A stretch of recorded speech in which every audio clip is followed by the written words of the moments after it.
EMI ഈസിയാന്ന് കരുതുന്നവരുണ്ടോ? എന്നാൽ സത്യത്തിൽ ഇതൊരു ട്രാപ്പാണ്. IK ഗാഡ്ജറ്റുകൾ മന്ത്ലി 2000 എന്ന് കേൾക്കുമ്പോൾ തന്നെ നമ്മൾ ഉടനെ ചെന്ന് വാങ്ങും. കാരണം എമൗണ്ട് കുറവാണ്. എന്നാൽ മന്ത് കഴിഞ്ഞ് നോക്കുമ്പോൾ പ്രോസസ്സിംഗ് ഫീ, ഇൻട്രസ്റ്റ് ഫീ എന്നൊക്കെ പറഞ്ഞ് നമ്മൾ കൊടുക്കേണ്ട എമൗണ്ടിനേക്കാളും കൂടുതൽ എമൗണ്ട് കൊടുത്തിട്ടുണ്ടാകും. എന്നാൽ ഈ ഫാക്ട് കൊണ്ട് തന്നെ 50,000 രൂപയുടെ ഈ പ്രൊഡക്റ്റ് 60,000 രൂപ കൊടുത്ത് നമ്മൾ വാങ്ങേണ്ടി വരും. ബാക്കിയുള്ള 10,000 രൂപ നമുക്ക് നഷ്ടമാണ്.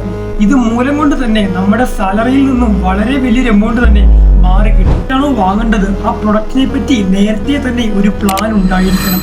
നിങ്ങൾ എത്രയാണോ പൈസ കൊടുക്കാൻ തയ്യാറായത് അത് നിങ്ങൾ ഫിക്സഡ് ഡെപ്പോസിറ്റ് ഇടുക.